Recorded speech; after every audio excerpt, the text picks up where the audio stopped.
여러분들 환영합니다. 우리 함께 주께 가까이 찬양하시겠습니다.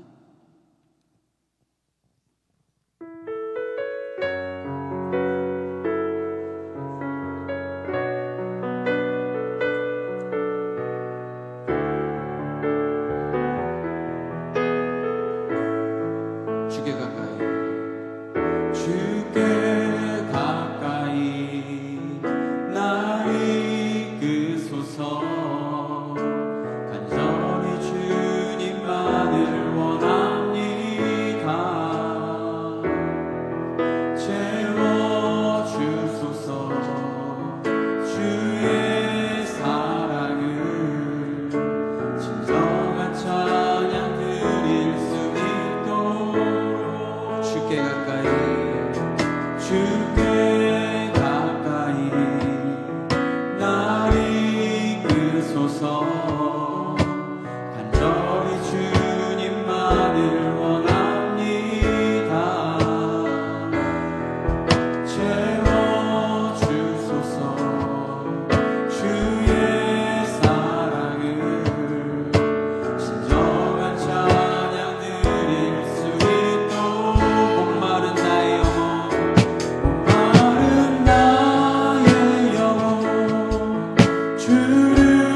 받아주셔서 고백하시면서 주여 한번 크게 주여 고백하시겠습니다. 주여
이제 주일을 맞이하여 성부, 성자, 성령 삼위일체 하나님께 예배를 드립니다.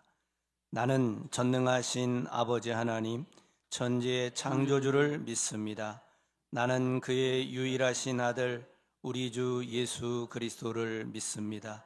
그는 성령으로 잉태되어 동정녀 마리아에게서 나시고 본디오 빌라도에게 고난을 받아 십자가에 못 박혀 죽으시고 장사된 지 사흘 만에 죽은 자 가운데서 다시 살아나셨으며 하늘에 오르시어 전능하신 아버지 하나님 우편에 앉아 계시다가 거기로부터 살아있는 자와 죽은 자를 심판하러 오십니다.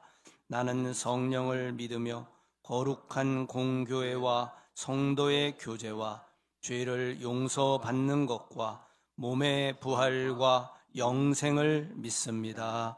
아멘. 함께 자리에서 일어나시기 바랍니다.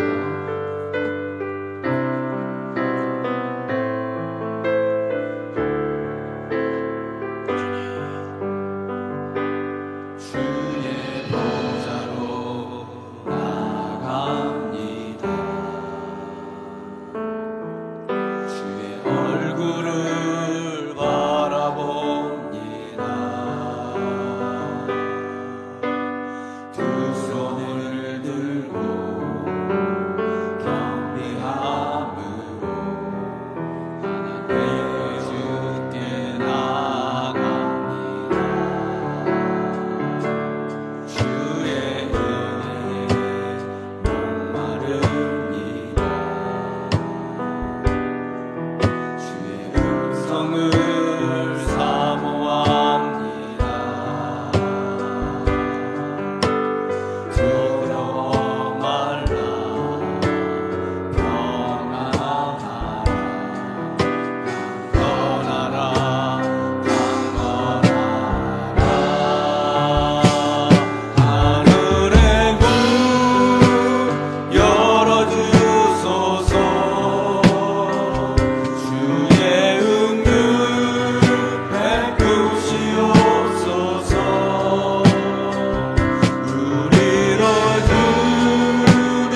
올리겠습니다.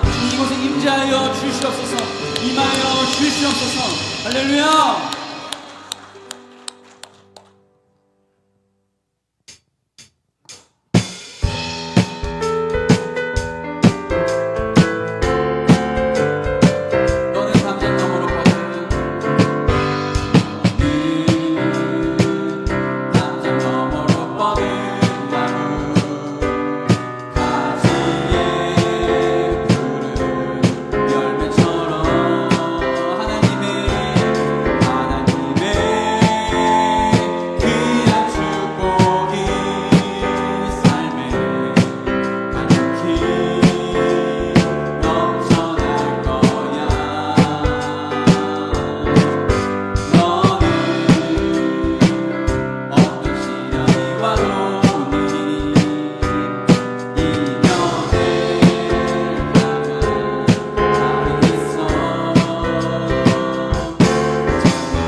당신은 하나님의 사람입니다. 당신은 하나님의 소중한 존재입니다. 인사하겠습니다.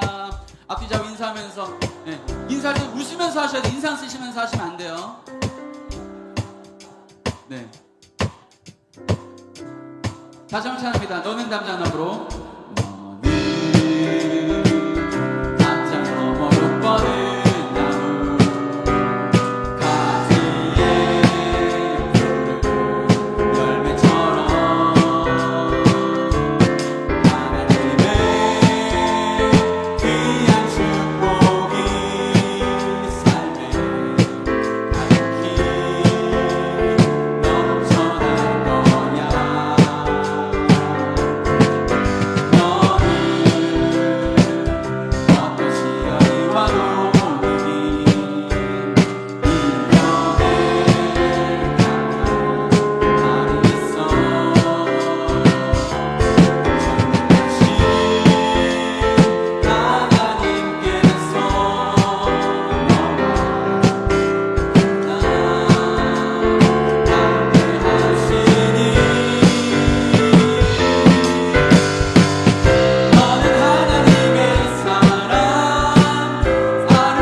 섬기겠다고 고백했잖아요. 그죠? 찬양마다 두 글자 지역에 나오면은 검단을 붙이기 시작했다고. 그래서 후렴 가사 보니까요, 산 위에서 계곡까지라는 가사가 나오는데, 산 위에서 계곡까지, 검단에서 인천까지, 우리 이렇게 한번 찬양을 해봤으면 좋겠어요. 그래서 제가 검단에서 인천까지 고백하면 같이 그렇게 찬양했으면 좋겠습니다. 우리 이 찬양 다시 한번 거리마다 기쁨으로 찬양하겠습니다. 거리마다 기쁨으로 춤을 추게 하시고 춤을 추게 하시고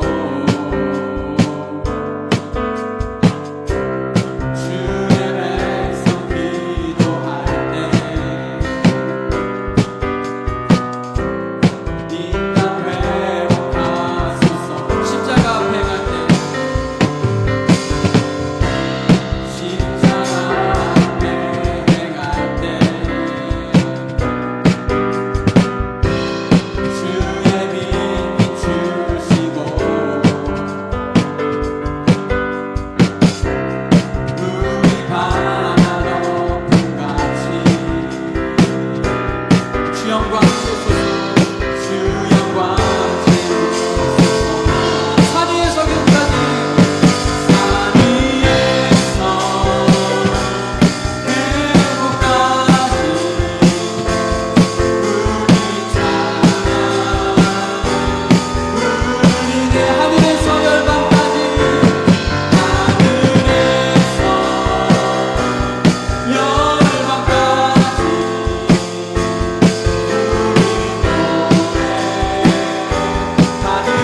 다시 한번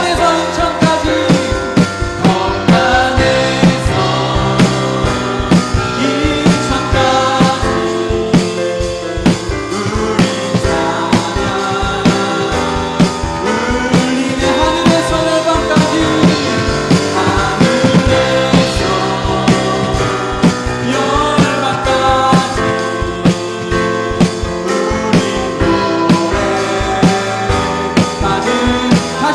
검단에서 인천까지, 검단에서 인천까지 우리 찬양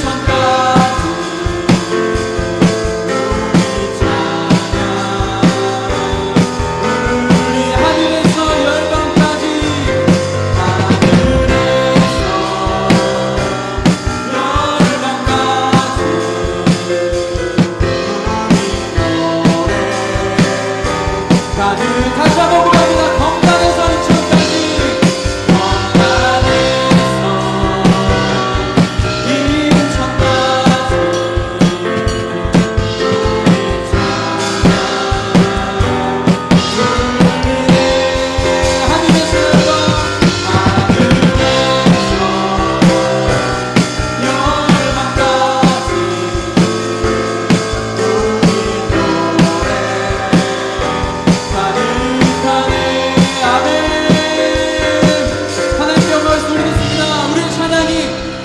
인천까지 선포될 줄로 믿습니다. 할렐루야.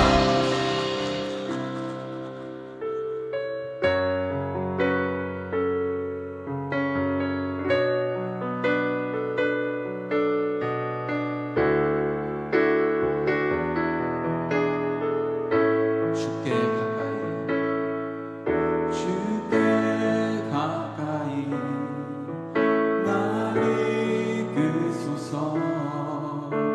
간절히 주님만을 원합니다. 채워주소서. 주의 사랑을 진정한 찬양 드릴 수 있도록 주께 가까이, 주께 가까이 나를 이끄소서. 간절히 주님만을 원합니다. 채워주소서. 주의 사랑을 진정한 찬양 드릴 수 있도록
사랑과 은혜가 풍성하신 아버지 하나님, 거룩한 주일에 저희를 불러 모아주시고 예배의 자리로 인도하여 주심을 감사드립니다. 지난 한 주간도 저희의 삶을 지켜주시고 눈에 보이는 많은 위험 가운데서 보호해 주신 은혜를 이 시간 감사를 드리며 찬양을 올려드립니다. 한 주간도 말과 행동, 생각 속에서 하나님보다 세상을 앞세우며 살아왔던 모습을 고백합니다. 우리의 잘못된 생각과 행실을 주님의 보혈로 이 시간 깨끗하게 씻겨 주시옵소서. 이 나라와 민족을 위하여 기도합니다. 이 나라와 민족을 긍휼히 여겨주셔서 혼란한 시대 속에서도 하나님의 뜻이 바로 서게 하시옵소서. 모든 유정자들에게 정직하게 하시고 사랑과 정의로 세워지게 하셔서 베풀고 나누고 존중하는 사회가 되게 하여 주시옵소서. 이웃 나라들과 평화로운 관계가 되게 하시고 복음의 빛이 온 땅 가득 비춰지는 귀한 이 땅이 되게 하여 주시옵소서. 담임 목사님과 부목사님 또 모든 영광교회 지체들에게 지혜와 능력을 더하여 주시고 맡겨진 사명을 잘 감당할 수 있도록 또 지치지 않도록 주님께서 붙들어 주시옵소서. 삶의 무게로 힘들어하는 이들이 있습니까? 평강의 은혜가 저들에게 임하게 하시고 병상에 있는 성도들에게는 주님의 손으로 만져주셔서 치유의 능력이 나타나 모든 질병에서 자유함을 누리게 하옵소서. 예배의 자리로 나오지 못하고 있는 남편들과 아내들 또 자녀들이 속히 예배의 자리로 나올 수 있도록 주님 인도하여 주시옵소서. 저들이 속히 나와서 감사함으로 구원의 기쁨을 노래하는 저들이 될 수 있도록 인도하여 주시옵소서. 이 시간 드려지는 예배 가운데 성령님 함께하여 주시길 원합니다. 말씀을 증거하시는 목사님께 성령 충만함으로 인도하여 주시길 원합니다. 말씀을 전하실 때 그 입술을 통해 주님의 음성이 저희 모두에게 들려지게 하옵소서. 선포되는 말씀이 저희의 마음을 깨우는 생명의 말씀이 되게 하시고 삶을 변화시키는 능력이 되게 하여 주시옵소서. 목사님의 가정을 지켜주시고 늘 성령의 기름 부으심으로 충만하게 하여 주시옵소서. 오늘 예배를 통하여 저희 마음이 새롭게 되고 주님의 말씀으로 우리의 영혼을 살리는 은혜가 충만한 시간이 될 수 있도록 인도하여 주시옵소서. 예배의 감격이 우리의 삶으로 이어지게 하시고 주님과 동행하는 그러한 삶이 날마다 이루어질 수 있도록 주님 붙들어 주시옵소서. 오늘 드리는 예배를 주님께서 기쁘게 받아 주실 줄 믿사오며 모든 말씀 주 예수 그리스도의 이름으로 감사하며 기도하옵나이다. 아멘.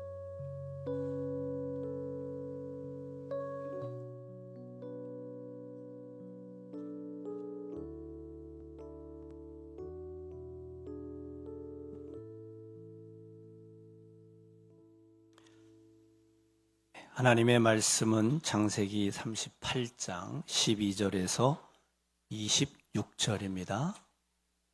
창세기 38장 12절에서 26절입니다.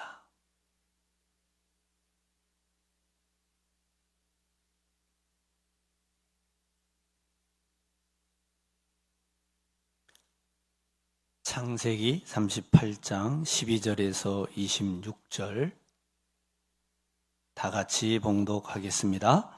얼마 후에 유다의 아내 수아의 딸이 죽은지라 유다가 위로를 받은 후에 그 친구 아둘람 사람 히라와 함께 딥나로 올라가서 자기의 양털 깎는 자에게 이르렀더니 어떤 사람이 다말에게 말하되 내 시아버지가 자기의 양털을 깎으려고 딥나에 올라왔다 한지라 그가 그 과부의 의복을 벗고 너울로 얼굴을 가리고 몸을 휩싸고 딥나 길곁 에나의 문에 앉으니 이는 셀라가 장성함을 보았어도 자기를 그의 아내로 주지 않음으로 말미암음이라.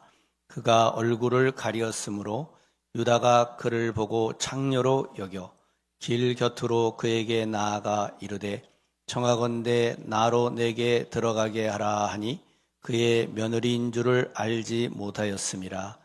그가 이르되 당신이 무엇을 주고 내게 들어오려느냐. 유다가 이르되 내가 내 떼에서 염소 새끼를 주리라. 그가 이르되 당신이 그것을 줄 때까지 담보물을 주겠느냐. 유다가 이르되 무슨 담보물을 내게 주랴. 그가 이르되 당신의 도장과 그 끈과 당신의 손에 있는 지팡이로 하라. 유다가 그것들을 그에게 주고 그에게 들어갔더니 그가 유다로 말미암아 임신하였더라. 그가 일어나 떠나가서 그 노울을 벗고 과부의 의복을 도로 입으니라.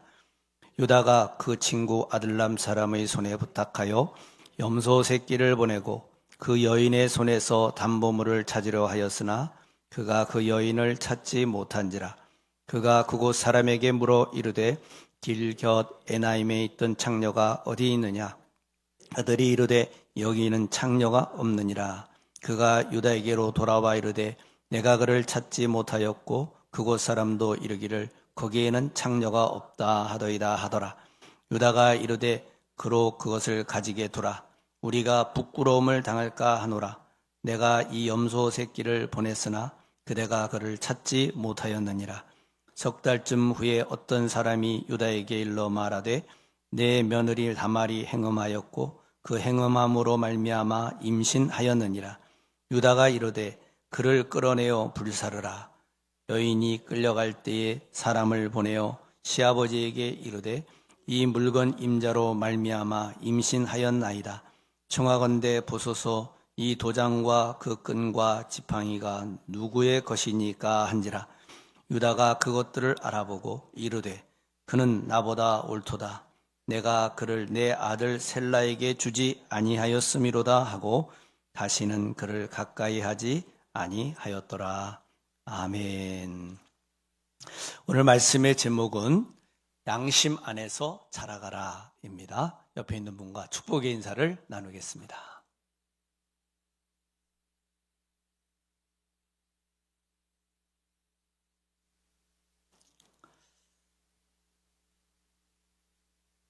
네. 양심 안에서 자라가라. 제목을 여러분들이 들었을 때 마음에 부담을 느꼈을 거라 생각합니다. 왜냐하면 양심대로 살아가기가 어렵기 때문에. 특별히 현대 대한민국 사회 속에서 양심을 지키고 살아가기가 참 어렵다 하는 생각을 많이 하게 됩니다.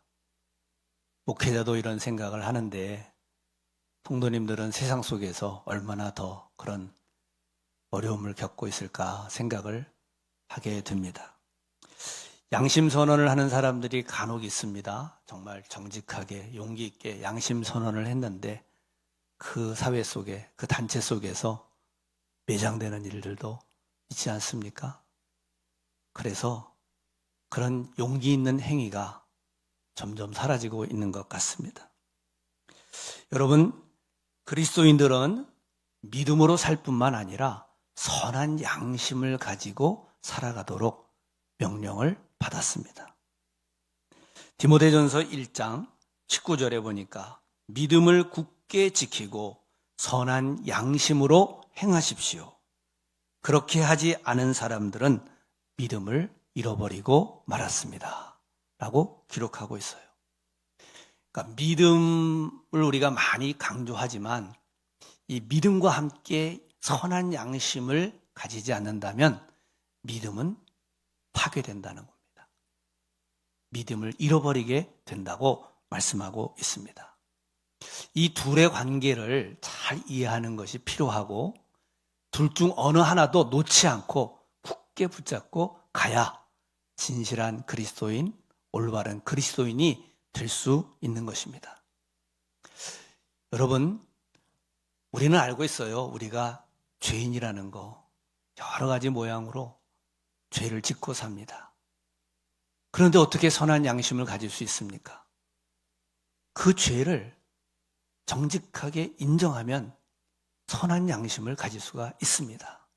죄를 짓지 않았다고 하면 양심에 화인 맞은 것이 되겠지만 내가 죄인입니다 인정하면 주님이 우리를 정결케 해주실 줄 믿습니다. 오늘 이 유다라는 사람에 대해서 이야기를 하려고 하는데요. 먼저 야곱은 12아들들이 있었는데 그 아들들을 마지막에 죽기 전에 축복합니다. 근데 그 축복 가운데 보면 유다와 요셉이 가장 큰 복을 받는 것 같아요. 분량도 유다와 요셉이 많습니다.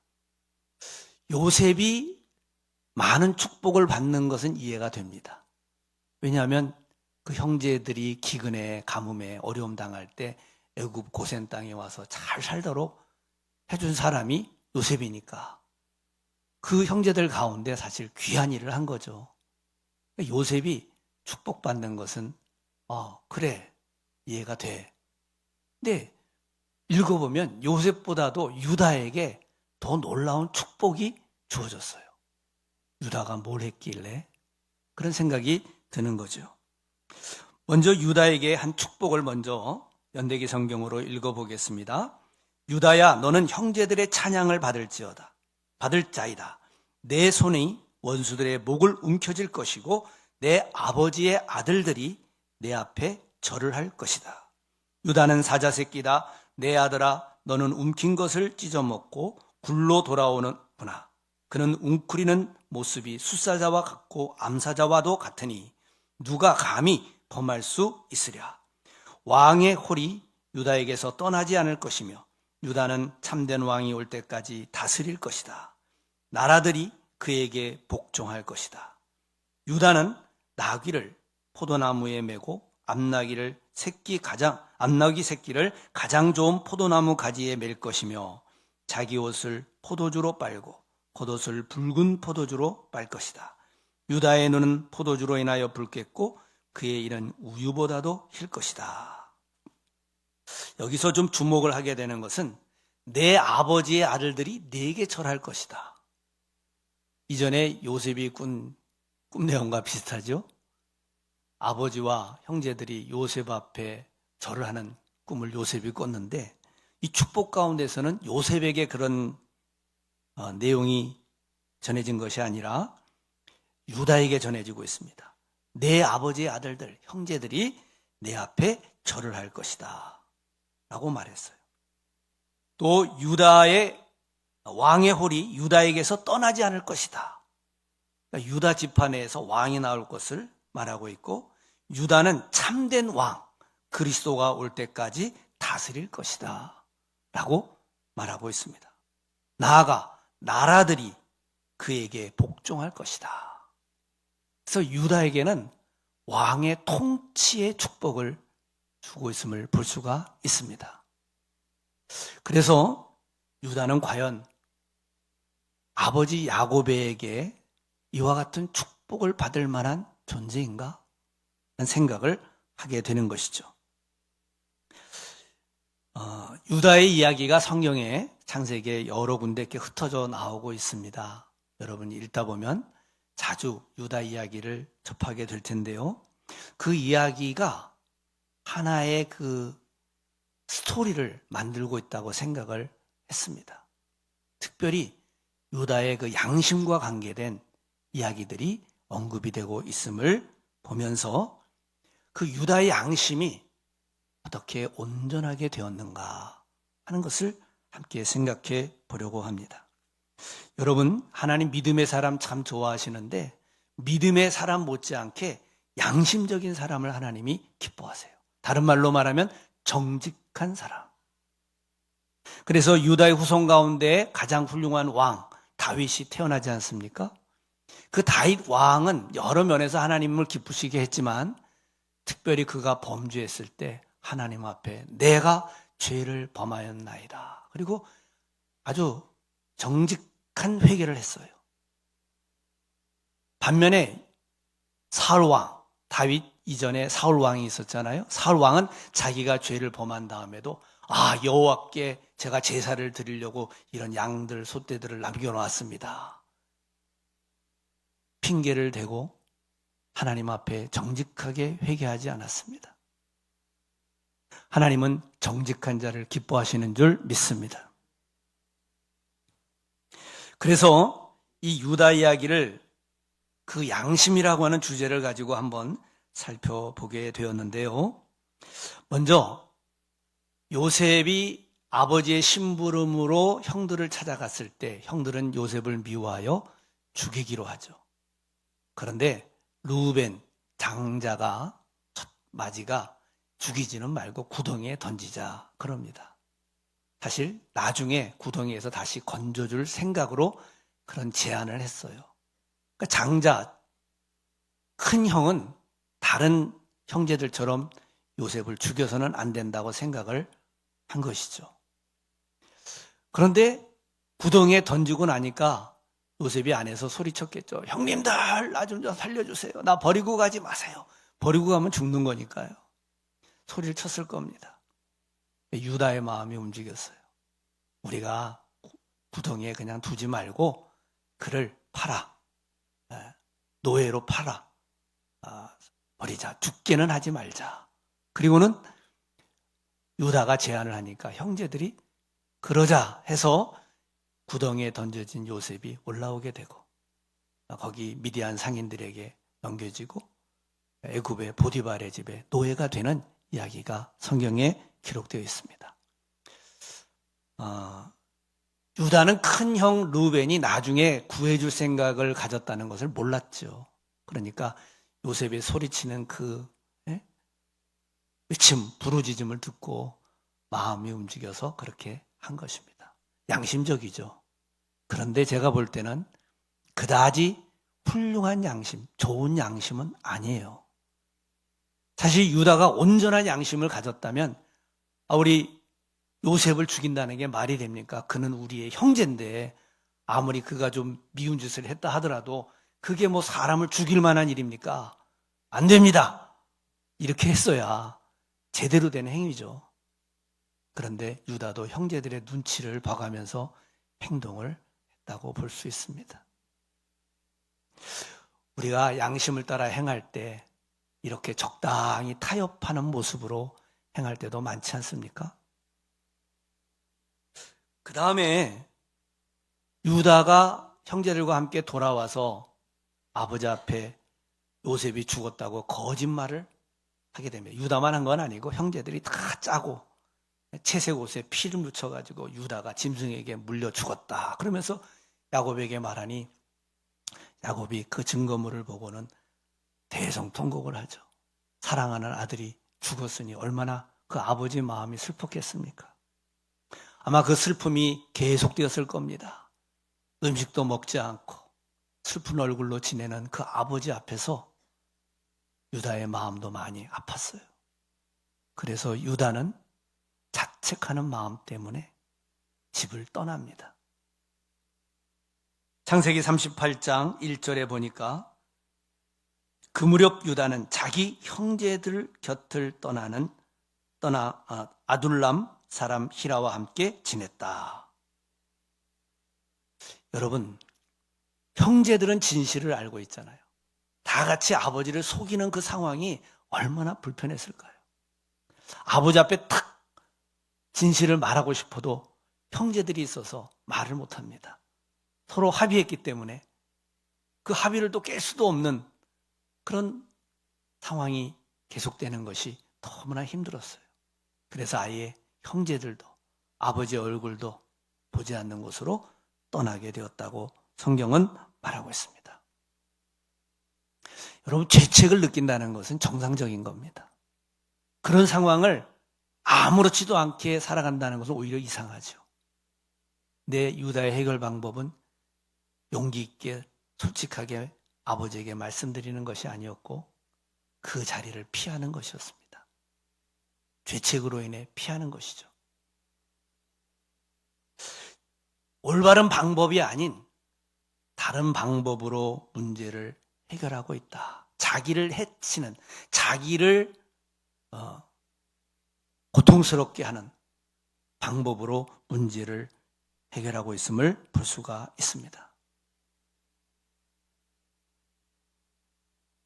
여러분, 진실해야 하는데, 정직해야 하는데, 그렇게 하지 못하고 다른 방법으로 뭔가 보상을 하려고 하고 문제를 해결하려고 할 때 우리의 삶은 여러 가지로 꼬일 수밖에 없을 거예요.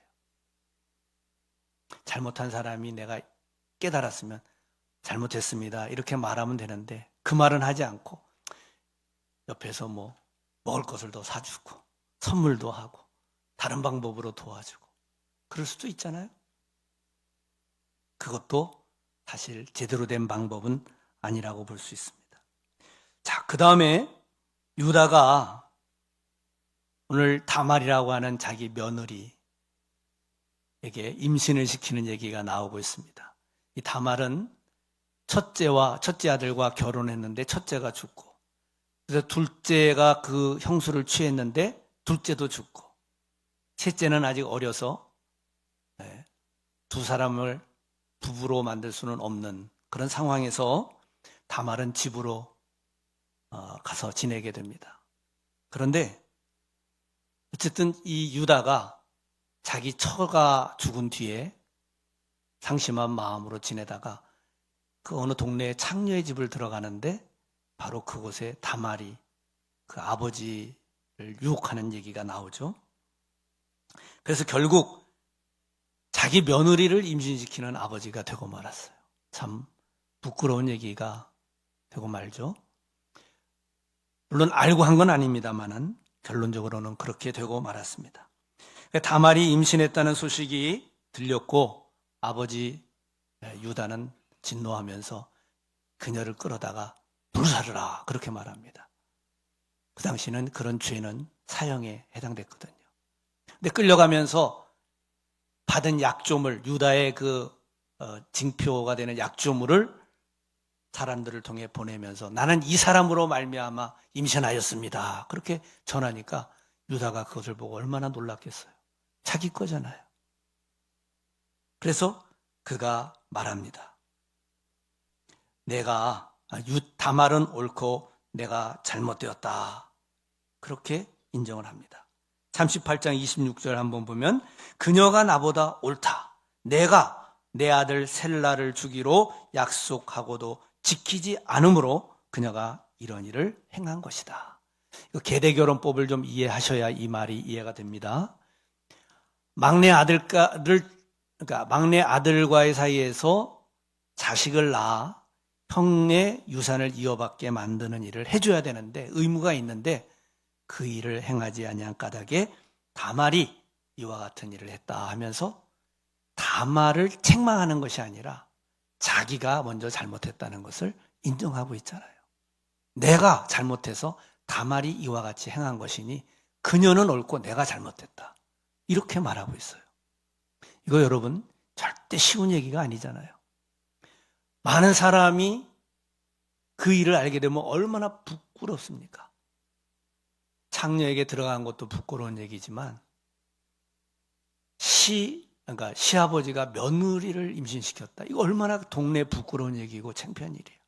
그럼에도 불구하고 그녀는 나보다 옳다, 그렇게 인정하면서 자신의 죄를 고백하고 있는 것을 볼 수 있습니다. 한마디로 말하면 정말 불명예스럽고 부끄러운 일을 당한 것이죠. 그러나 그런 불명예에도 불구하고 정직하게 말할 수 있었다는 것은 참으로 훌륭한 양심이라고 생각합니다. 그런데 여러분, 사실 이런 불명예를 당했지만 유다가 목숨을 잃거나 그러지는 않았어요. 재산상으로 큰 손해를 입지도 않았습니다. 다만 불명예를 당했을 뿐이죠. 그런데 오늘 읽은 본문을 보면 한 걸음 더 나아간 유다의 모습을 볼 수가 있습니다. 요셉이 시험하려고 베냐민의 짐에다가 자기 물건을 숨겨두고 그리고 베냐민을 도둑으로 몰았습니다. 그래서 베냐민을 반드시 데리고 돌아가겠다고 약속한 유다는 그 베냐민을 돌려보내기 위해서 자기가 대신 종이 되겠다고, 노예가 되겠다고 말하는 장면이 오늘 우리가 이제 오늘 읽은 건 아니고 그 창세기 43장에 나온 내용입니다. 유다가 이렇게 말합니다. 창세기 44장 32절에 보면은 저는 아버지께 야곱에게 그 아이 베냐민을 무사히 데려오겠다고 약속했습니다. 저는 아버지에게 만약 제가 그 아이를 아버지에게 데려오지 못하면 두고두고 그 죗값을 받겠습니다 라고 말했습니다. 그러니 제발 저를 남겨두어 종으로 삼으시고 그 아이는 형들과 함께 집으로 돌아가게 주십시오. 그 아이를 데리고 가지 않는 한 저는 아버지께로 돌아갈 수 없습니다. 그 아버지가 슬퍼하시는 모습을 참아 볼 수 없습니다. 그렇게 요셉에게, 아직 요셉인 줄 알지 못하지만 그 애굽의 총리에게 말을 하는 유다의 말이 기록되어 있습니다. 여러분, 여기서 몇 가지를 생각하게 되는데, 유다는 자기 아버지와의 약속을 생각하고 있습니다. 반드시 베냐민을 데리고 오겠습니다. 야곱이 이 베냐민이 너희와 같이 갔다가 돌아오지 못하면 난 살지 못한다, 이런 얘기를 했거든요. 그러니까 걱정하지 마세요. 제가 꼭 데려오겠습니다.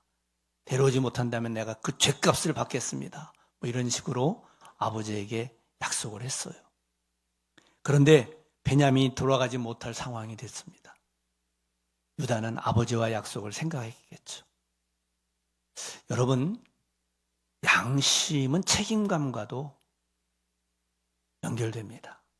양심이 없는 사람이 책임감 가졌다는 얘기를 제가 들어본 적이 없습니다. 자기가 한 말을 지키고자 하는 것이 책임감 아니에요? 그것이 양심으로부터 시작된 행위입니다. 아버지와의 약속을 나는 반드시 지켜야 합니다. 그렇게 말하고 있어요. 두 번째는 아버지의 그 슬퍼하는 얼굴을 참아볼 수 없습니다. 이전에도 요셉이 죽었을 때 그 아버지가 슬퍼하는 모습을 봤잖아요. 나는 또다시 그런 모습을 볼 수가 없다는 거예요. 이거는 아버지의 마음을 깊이 공감하는 유다의 마음이라고 생각합니다. 여러분, 다른 사람의 슬픔이 나의 슬픔, 다른 사람의 괴로움이 나의 괴로움으로 느껴진다는 것도 깊이 생각해 보면 양심의 행위예요. 양심적인 사람이 그걸 느낍니다. 남을 해하고도 고통받는 사람의 고통을 느끼지 못한다? 그만큼 양심이 둔해져 있는 것이죠. 유다는 아버지의 마음을 깊이 느끼고 있습니다.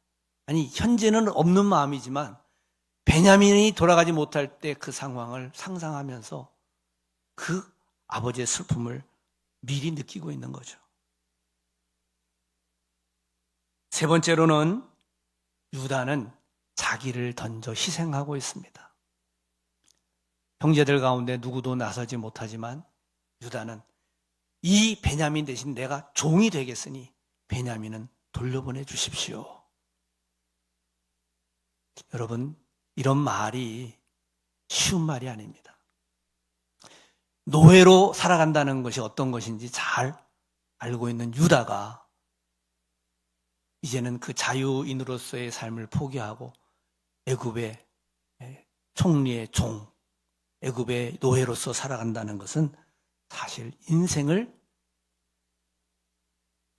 어둠 속으로 몰아넣는 것과 같은 그런 행위거든요. 거기서 무슨 소망을 얻을 수 있겠습니까? 그런데 유다는 결단하고 그렇게 말하는 것을 볼 수가 있습니다. 이런 모습들을 보고 요셉이 자기가 그들의 동생 요셉임을 드러냅니다. 감정이 북받쳐가지고 내가 형님들이 팔았던 그 요셉입니다. 그렇게 자신을 밝히고 있어요. 그리고는 울음바다가 됩니다. 요셉의 마음을 움직였던 건 뭘까요? 다른 것도 있었겠지만 유다가 자기 희생적인 태도로 베냐민을 끝까지 책임지는 모습을 보면서 감동을 받았다고 생각해요. 이전에는 형들이 나를 팔아버렸는데 이제는 나의 동생 베냐민을 이토록 아끼고 보호하고 사랑하는구나. 그런 유다의 말 속에서 그 진심이 느껴지면서 요셉의 마음에 큰 감동이 일어나고 눈물이 터지고, 그래서 형제들이 정말로 화해가 되는 아름다운 역사가 일어나게 됩니다. 여러분, 저는 많은 그리스도인들이 믿음을 얘기하지만 이 선한 양심을 쉽게 저버리는 것을 많이 봅니다. 이런 일들로 인해서 세상에서 손가락질 당하는 일들도 참 많습니다. 믿음과 선한 양심은 어떻게 조화를 이루는 것인지 우리가 알아야 합니다. 믿음이 없으면 선한 양심을 지키기 어렵습니다. 선한 양심이 없다면 믿음은 무용지물입니다. 이 둘 중에 하나가 없어서는 그리스도인다운 그리스도인이 될 수가 없다는 거예요. 히브리서 9장 14절이 그것을 잘 보여줍니다. 하물며 영원한 성령님을 힘입어 자기 몸을 흠이 없는 제물로 삼아 하나님께 바치신 그리스도의 피야말로 더욱더 우리들의 양심을 깨끗하게 하여 우리를 죽은 행실에서 떠나 살아계신 하나님을 섬기게 하지 않겠습니까? 주님의 보혈이 우리 양심을 깨끗하게 해서 선한 양심으로 만들어서 하나님 앞에서 바르게 살아가도록 역사한다는 것이에요. 여러분, 그래서 우리가 믿는 바는 여러 가지가 있을 수 있지만 그 중에 핵심이 뭐냐면 우리가 우리 죄를 고백할 때, 자백할 때 하나님께서 그리스도의 보혈로 우리를 깨끗게 하신다는 것, 우리 양심의 죄책과 더러워진 것과 병든 것들, 이런 것들을 깨끗하게 치료하시고 선한 양심으로 회복시켜 주신다는 것을 우리는 반드시 믿어야 합니다. 믿을 수 있길 바랍니다. 내가 양심적으로 고백할 때, 정직할 때, 선한 양심을 지키고자 할 때 주변의 상황이 좋게 변하지 않을 수도 있어요. 어려움이 생길 수도 있어요. 손가락질을 받을 수도 있어요. 그럼에도 불구하고 하나님 앞에서 우리의 죄를 고백하고 또는 사람들 앞에서 정직하게 죄를 고백할 때 하나님은 보혈로 우리를 깨끗게 하시고 하나님 앞에 살아갈 수 있는 선한 양심으로 회복시켜 주신다 하는 것이에요. 주님은 이것을 위해서 피 흘려 주셨습니다. 주님의 보혈을 믿으시기를 바랍니다. 다른 말로 좀 표현해 보면 이런 거예요. 우리가 우리 죄를 고백할 수 있는 용기는 어디서 나오는가? 정직할 수 있는 용기는 어디서 나오는가? 우리 주님이 용서하시겠다는 보혈의 약속 때문인 줄 믿습니다.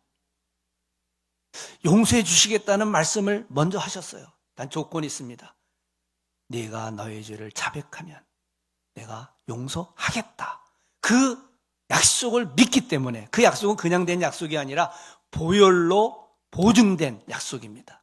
그 약속을 믿기 때문에 하나님 앞에 정직하게 우리의 죄를 고백할 수 있는 것이고, 나아가서 사람들 앞에서도 내가 죄를 범했을 때 정직하게 말할 수 있는 용기를 가질 수 있는 거예요. 당장은 어려움이 있을지 모르지만 하나님은 그렇게 행하는 자와 함께 하십니다. 그러므로 선한 양심을 잃어버려서는 안 되겠고, 내 양심도 이 자라나는 거예요. 자라난다는 말은 성숙하고 변화되고 온전케 되는 것이라는 것이죠. 양심의 수준이 있다는 얘기입니다. 믿음의 수준이 있는 것처럼 양심에도 수준이 있어요. 여러분, 선한 양심을 가지시기를 바랍니다.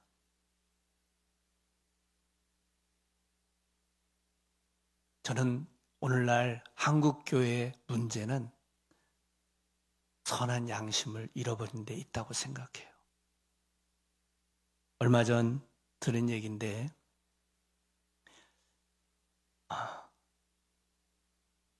어느 교회에 문제가 있었습니다. 근데 그 잘못한 사람이, 횡령을 한 사람이 자기의 죄를 솔직하게 고백하지 않고 자꾸 둘러대는 거예요. 액수도 속여가면서 내가 횡령한 것은 요만큼밖에 안 된다. 알고 보니까 더 많고, 요만큼밖에 안 된다 그랬는데 또 더 많고, 자꾸 드러나는 거죠. 그래서 결국 재판까지 하게 되고 심각한 어려움이 있었습니다. 재판한다는 것은 교회적으로도 또 목사님에게도 큰 부담이거든요. 증거 자료를 다 모아가지고 재판관 앞에서 보여주면서 설명을 해야 되잖아요. 이런 어려움이 있었습니다. 근데 이제 결론이 나가지고 2년 6개월인가 징역을 그 분이 살게 됐는데 끝까지 자기가 잘못한 것을 인정하지 않고 변명으로 계속, 그래야 아마 형량이 적어질 거라고 생각했는지 그런 모습으로 지내면서 굉장히 오랜 세월, 한 2년 가까이 재판을 한 거예요. 그러니 이것이 모든 성도들이 알고 또 주변에 있는 사람들도 알고 교회적으로는 얼마나 부끄러운 일입니까? 참 선한 양심을 가지고 산다는 게 그렇게 어려운 건가, 그런 생각이 들어져요. 여러분, 우리가 살아가는 동안에 우리에게 주신 그 믿음, 예수 그리스도를 믿는 믿음 안에서 선한 양심으로 빛이 되기를 주의 이름으로 축원합니다. 우리 하나님이 여러분을 귀하게 사용해 주실 줄 믿습니다. 기도하겠습니다. 하나님 아버지, 감사합니다. 저희들은 이 세상 살아가는 동안에 우리 주님께서 베푸시는 모든 은혜 안에서 믿음과 선한 양심을 가지고 그리스도를 닮아가기를 기도하고 소망합니다. 하나님 아버지, 특별히 잃어버린 선한 양심이 회복될 때 우리의 죄를 고백할 수 있는 용기를 주시고 참된 화해와 화목의 길을 걸어갈 수 있게 도와 주시옵소서. 하나님, 희생과 또는 손해와 불명예를 무릅쓰고라도 정직한 길을 걸을 수 있는 용기를 주시옵소서.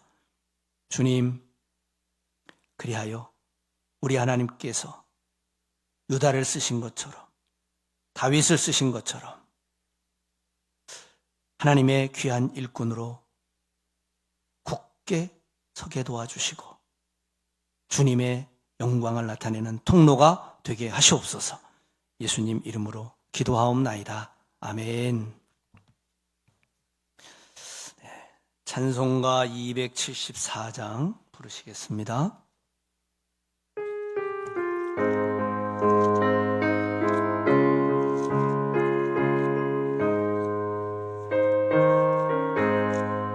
나 행한 것 죄뿐이니 주 예수께 비옵기는 나의 몸과 나의 맘을 깨끗하게 하옵소서.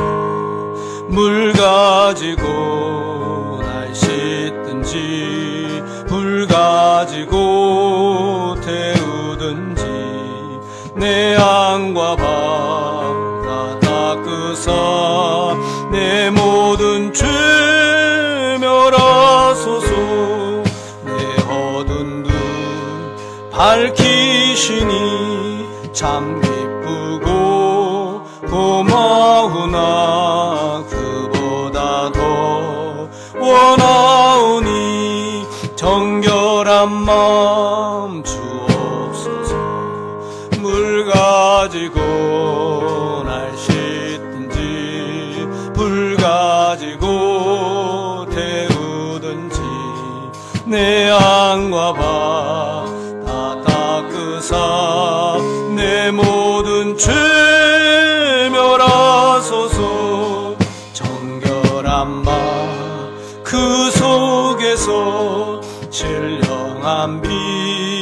빛이 오니 너함만 나 얻으면 눈까지도 밝으리라. 물 가지고 날 씻든지 불 가지고 태우든지 내 안과 바다 닦으사 내 모든 죄 멸하소서. 못된 행실 다 고치고 악한 생각 다 버려도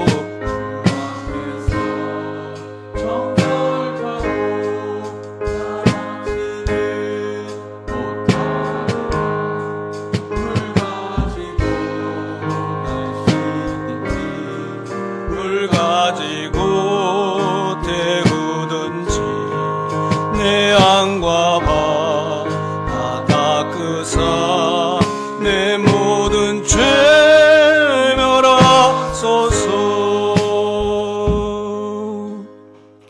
이 시간에는 우리가 나눔의 시간이 아니라 기도의 시간을 갖겠습니다. 오늘 주신 말씀을 생각하며 주님 선한 양심으로 살게 해주세요. 넘어지고 쓰러졌을 때 주님의 보혈을 의지하여 다시 일어나게 해주세요. 주님, 하나님 앞과 사람 앞에서 부끄러움이 없이 살아갈 수 있도록 붙들어 주세요. 이 시간 우리가 주여 한번 부르시고 통성으로 기도드리겠습니다. 주여, 하나님 아버지, 우리 안에 있는 깊은 죄책과 우리가 고백하지 아니하고 숨겨둔 여러 가지 죄들로 인하여 우리의 마음속에 불안과 두려움이 깃들고 우리의 삶에 마음에 어둠이 깃들 때 주님이여 불쌍히 여겨 주시옵소서. 먼저 하나님 앞에 우리의 죄를 고백할 수 있는 믿음을 주시고 우리가 우리 하나님 앞에 고백한 모든 것을 사람들 앞에서도 숨김없이 말할 수 있는, 묻는 자에게 정직하게 대답할 수 있는 삶을 살아갈 수 있도록 도와주시옵소서. 아버지 하나님, 그래야 우리의 삶 속에 어두운 그늘이 없게 하시고 하나님 밝은 빛 가운데서 행하는 삶이 되게 하여 주시기를 원합니다. 하나님 아버지, 그래야 하늘이 주는 참 평안, 하늘이 주는 참 기쁨을 누리게 도와주시고 우리의 삶 속에서 우리 하나님이 기뻐하시는 빛의 삶을 살아가게 도와주시옵소서. 나의 아버지 하나님, 지금도 마음속에 무거운 죄짐과 죄책이 있는 자들을 긍휼히 여겨 주시옵고 하나님 앞에 다시 한번 시간을 정하여 나올 수 있게 도와주시고 온 마음과 정성을 다하여 주님 앞에 기도할 때 우리의 정직한 기도에 응답하시는 하나님을 만나게 도와 주시옵소서. 주님의 십자가의 보혈이 그를 덮는 은혜를 검게 하여 주시옵소서. 오 주님 감사합니다. 오 할렐루야 감사합니다. 주님 영광을 받으시기 원하옵고 예수님의 이름으로 기도하옵나이다. 아멘. 하나님 아버지, 우리 자신을 먼저 주님 앞에 드립니다. 주님의 말씀을 따라 순종하기를 결단합니다. 우리를 받아 주시옵소서. 우리의 예물도 받아 주시옵소서. 우리의 삶을 이끌어 주시옵소서. 선한 양심과 믿음으로 온전한 그리스도인의 삶이 되게 하시옵소서. 그리스도의 형상이 이루게 하여 주시옵소서. 하나님 아버지, 우리가 이 땅에 사는 동안에 수고하고 땀 흘리는 모든 것들을 주님께서 귀하게 여겨주시고 모든 어려운 가운데서도 형통의 길을 열어주시며 승리의 길을 걷게 하여 주시옵소서. 하나님 아버지, 때때로 넘어지고 쓰러질 때에 주님 앞에 나와 엎드릴 수 있게 도와주시고 주께서 우리를 씻기시고 새 힘을 주시어 회복시키시는 은혜를 힘입어 다시 세상으로 나아가 도전하고 이기는 자가 되게 하여 주시옵소서. 오늘도 홀로 영광 받으심을 감사합니다. 예수님의 이름으로 기도합니다. 아멘. 할렐루야. 네.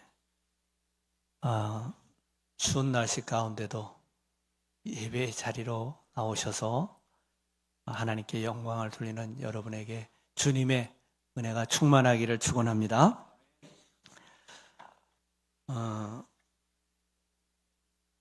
교회 소식. 오늘 저녁 8시에 이건 아닌 것 같은데 잘못 나왔습니다. 오늘 저녁에는 선교회 임원 교육이 있습니다. 네, 다음 주에 정기 임원인데 잘못 나왔습니다.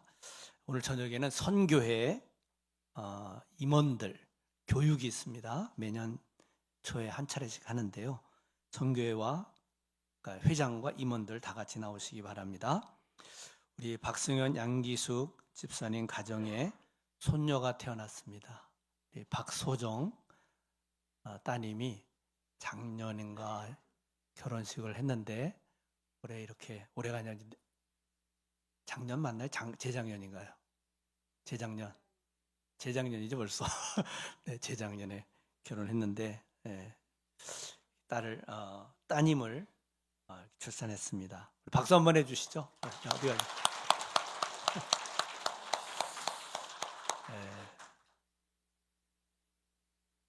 할아버지 할머니 되는 일이 결코 쉽지가 않습니다. 그리고 신천권사 두 분이 우리 유아실 창유리를 이중유리로 교체해 주셨습니다. 네, 감사드립니다. 우리 신일균 권사님, 양정혜 권사님 귀한 것 봉헌해 주셨습니다. 돌아오는 2월 8일에는 전교인 윷놀이가 있습니다. 저녁 7시 30분.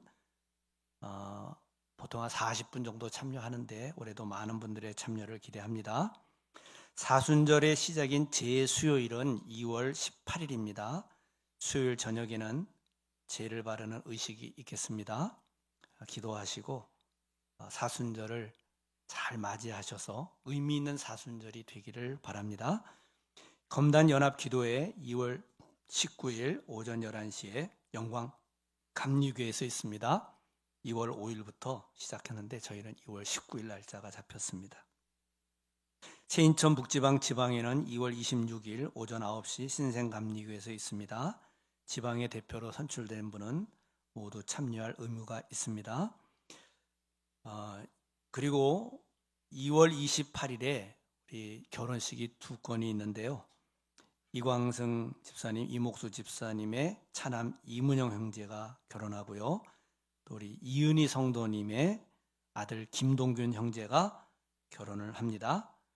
근데 거기 이름이 좀 잘못됐어요. 이문영 형제와 김예림이 아니고 니은입니다. 니은. 네, 김예린 자매가 결혼합니다. 근데 같은 날 같은 장소예요. 그리고 시간만 다르니까 여러분 그냥 가셔서 두 군데 다 참여하실 수가 있습니다. 하루를 내셔서 가시면 될 것 같아요. 그리고 학생 청년 봄 수련회가 3월 1일, 2일 강화 성산 예수마을 별관에서 있습니다. 이제 우리 김병철 목사님과 학생들이 정말 이렇게 하룻밤을 지내면서 더 가까워지는 시간이 될 거라고 생각이 되고요. 위에서 기도해 주시기를 부탁을 드립니다. 교회학교 교사 모집합니다. 헌신하실 분들은 김병철 목사님에게 연락 바라는데 거기 전화번호가 010-220-2281입니다. 2281. 제가 이렇게 실수를 많이 했습니다, 오늘.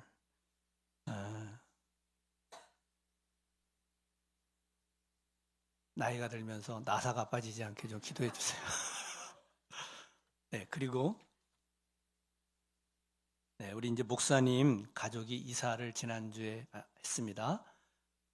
와서 잘 정착을 이제 하시리라 믿고 아직도 뭐 짐을 정리 중에 계실 거라고 생각이 되지만 바쁜 가운데도 여러분 또 귀한 교제가 이루어졌으면 좋겠습니다.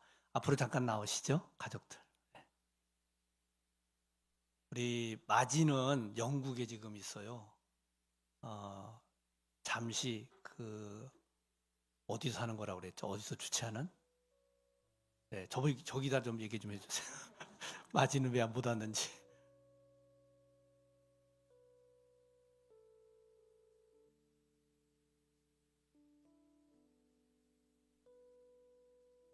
(2월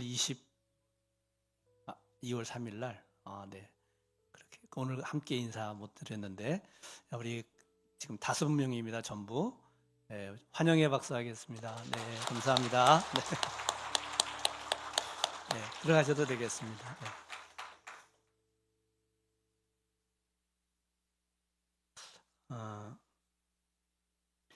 어제도 우리 남자 속회가 모였습니다. 많이 모이진 못했는데 이제 격주로 한 번씩 모이고 있는데 여러분 열심히 모일 수 있도록 기도해 주시고, 특별히 교회에 참여치 못하고 있는 우리 남편 되시는 분들 언젠가는 남자 속회에 참여할 수 있도록 기도하시기 바랍니다. 때가 되면 그런 분들도 한 분씩 초청해서 같이 모이려고 합니다. 아주 기초적인 공부를 하고 있습니다. 이렇게 함께 하면 유익할 거라고 생각하고요. 지금부터 기도로 꼭 준비하시고 초청할 때 마음이 열릴 수 있도록 그렇게 도와주시면 감사하겠습니다. 자, 옆에 있는 분과 인사하겠습니다. 선한 양심으로 살아갑시다.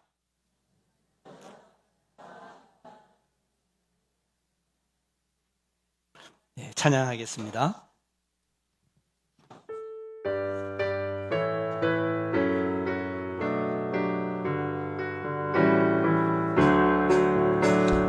길 따르라 그의 길을 세계 만민이 따라갈 이 길 따라서 살 길을 온 세상에 전하세.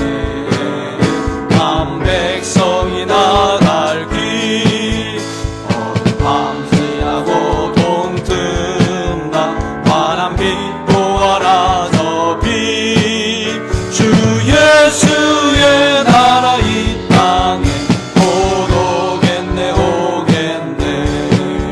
주 예수 따르라 승리의 주 세계 만민이 나아가 길과 진리요 참 생명 내 창검을 부수고 나 따르라 화평왕 밤새나서 동튼다.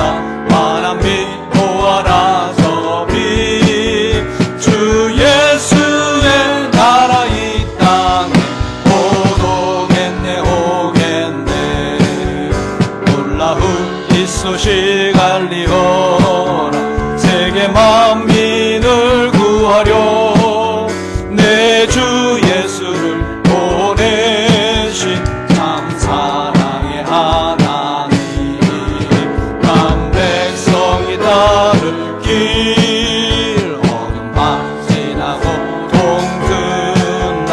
환한 빛 보아라 저 빛 주 예수의 나라 이 땅에 곧 오겠네 오줌 밤 지나고 동튼다. 환한 빛 보아라 저 빛 주 예수의 나라 이 땅에 곧 오겠네 오겠네. 주 예수의 나라 검단에 주 예수의 나라 검단에 곧 오겠네 오겠네.